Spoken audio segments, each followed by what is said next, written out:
PM की सुरक्षा में 15 मिनट की भी चूक बहुत बड़ी बात। बॉर्डर लगते राज्य में ऐसी घटना शोचनीय। पिछले 24 घंटे में संक्रमण के 90,000 नए मामले आए। ये पिछले 7 महीने में सबसे ज्यादा। 325 लोगों ने गंवाई जान। भारत बायोटेक ने कहा, कोवैक्सीन की डोज के बाद पेन किलर्स ना दें, इसकी जरूरत नहीं है। और अमेरिकी वैज्ञानिकों का दावा, 3 आदतें तय करती हैं आपके जीवन की लंबाई। नए साल में इन्हें जरूर अपनाएं।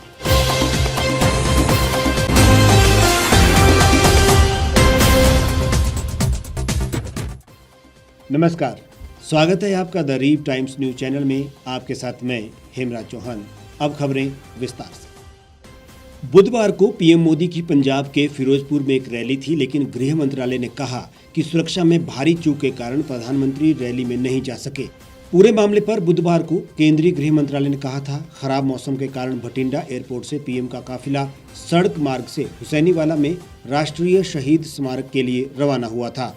शहीद स्मारक से करीब 30 किलोमीटर दूर जब प्रधानमंत्री मोदी का काफिला एक फ्लाईओवर पर पहुंचा तो पता चला कि कुछ प्रदर्शनकारियों ने सड़क जाम कर रखी है। प्रधानमंत्री फ्लाईओवर पर 15 से 20 मिनट तक फंसे रहे।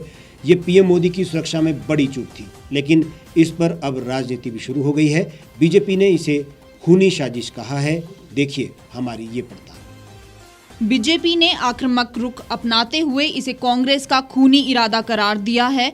दूसरी तरफ कांग्रेस ने कहा है कि रैली में कुर्सियां खाली थी, इसलिए प्रधानमंत्री ने सुरक्षा का बहाना लगाकर वापस जाने का फैसला किया। बीजेपी का कहना है कि पंजाब में कांग्रेस की सरकार है और प्रधानमंत्री के दौरे की सुरक्षा की जिम्मेदारी उसकी थी।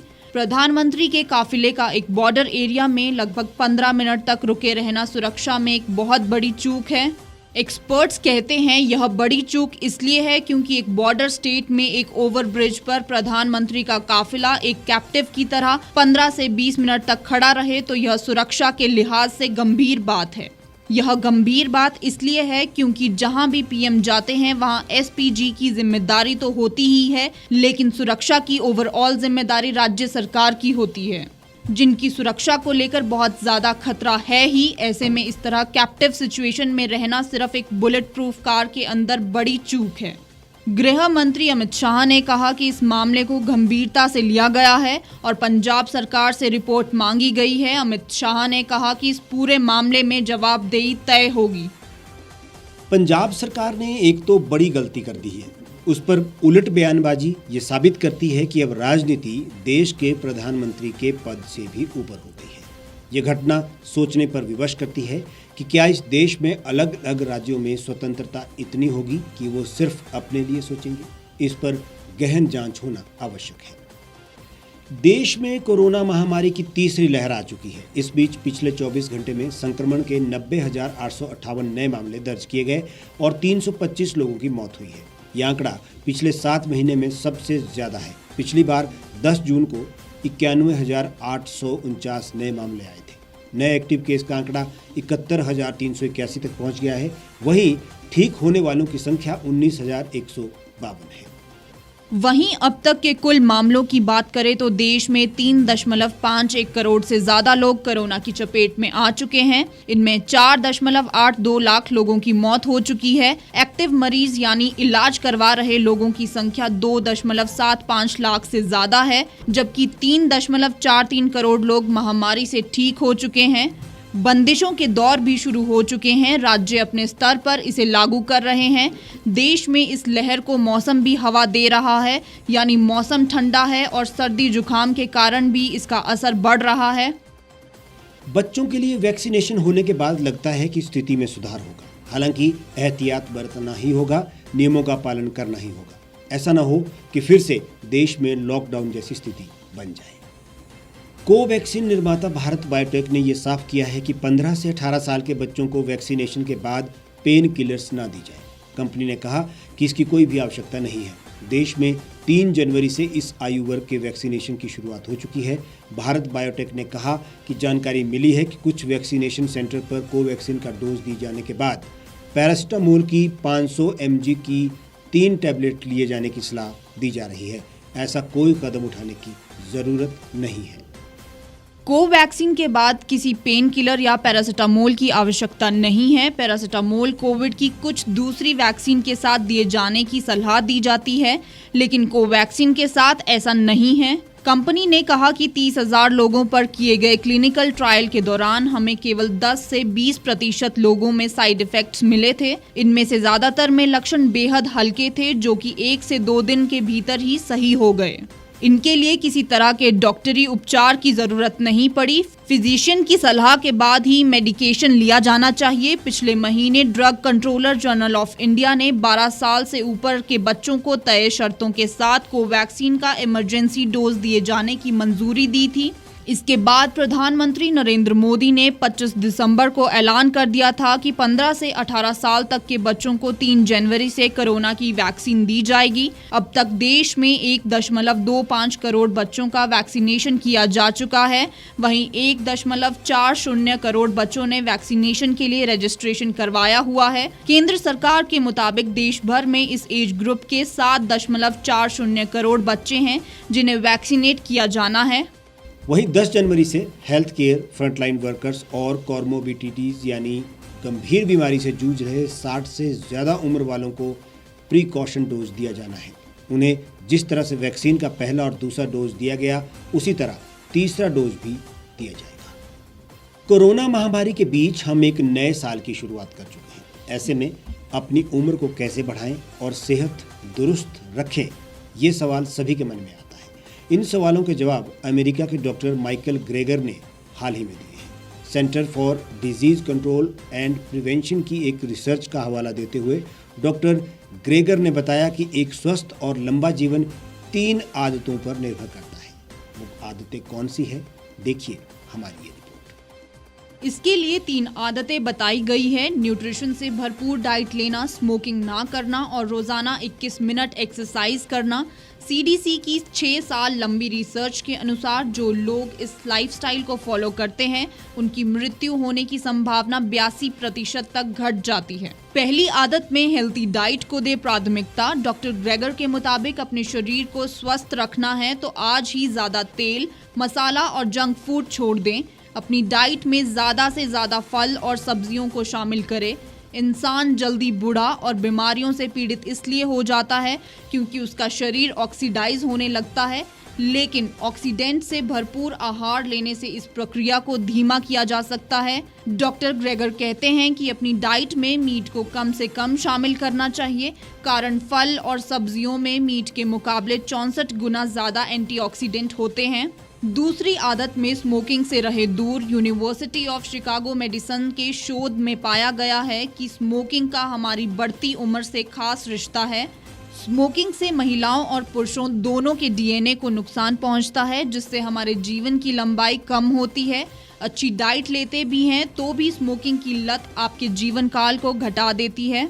और तीसरी आदत में एक्सरसाइज का डेली डोज होना जरूरी है। महामारी में लॉकडाउन और वर्क फ्रॉम होम ने हमारे चलने फिरने को पूरी तरह बंद कर दिया है। डॉक्टर ग्रेगर के अनुसार बैठे रहना भी एक तरह का धूम्रपान है। वे कहते हैं कि हर दिन कम से कम 21 मिनट एक्सरसाइज करना जरूरी है। इसमें आप जॉगिंग, रनिंग से लेकर अपने मनपसंद का खेल भी खेल सकते हैं। ऑनलाइन काम और पढ़ाई से थोड़ी थोड़ी देर में ब्रेक लेकर टहलना भी एक अच्छा विकल्प है। अपने पेट्स को भी लंबी दूरी तक घूमने ले जाएं, नेचर के साथ वक्त बिताएं। हमारे आज के इस बुलेटिन में फिलहाल इतना ही। आप देश और दुनिया की तमाम खबरों के लिए हमारे साथ बने रहिए और देखते रहिए द रीव टाइम्स।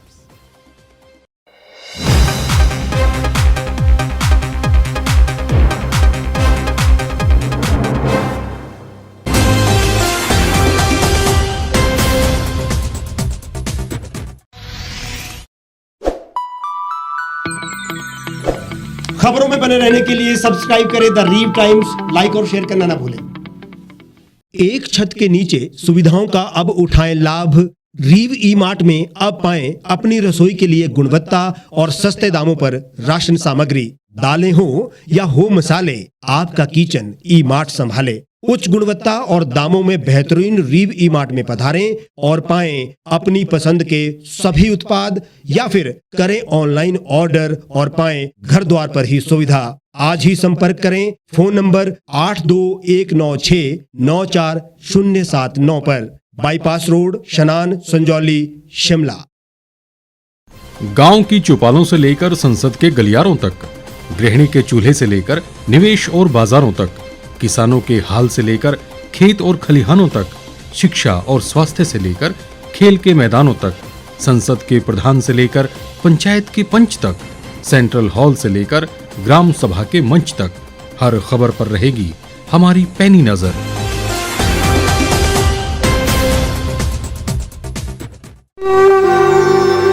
भारतवर्ष, जिसे आप दशकों से सुनते आए हैं कि सोने की चिड़िया थी।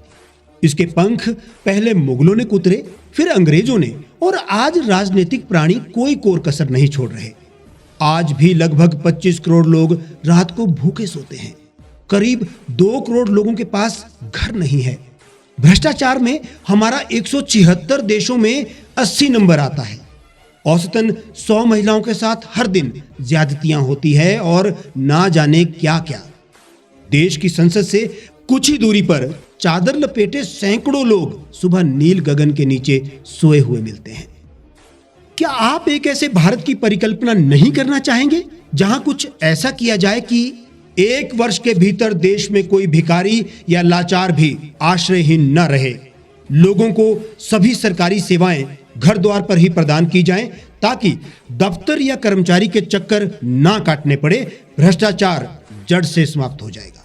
सेवा प्रदाताओं की पब्लिक रेटिंग यानी जनाकलन और तकनीक द्वारा अपराधों का शून्यकरण किया जाए। स्वास्थ्य और आधारभूत शिक्षा सभी के लिए समान गुणवत्ता के साथ निशुल्क प्राप्त हो, और भी बहुत कुछ।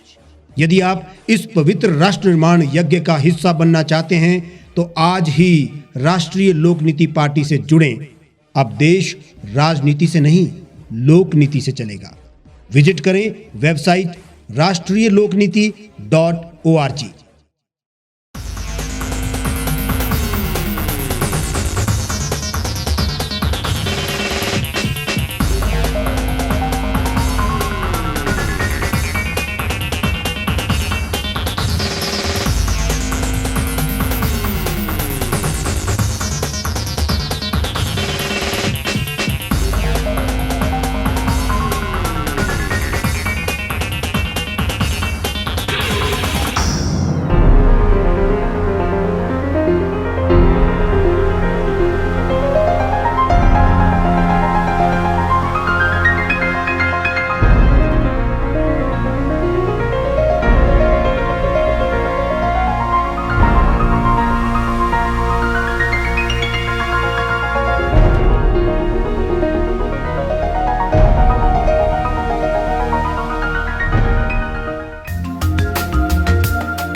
लेटेस्ट खबरों के लिए आप यूं ही देखते रहिए the reap times. Like, share और सब्सक्राइब करना ना भूलें।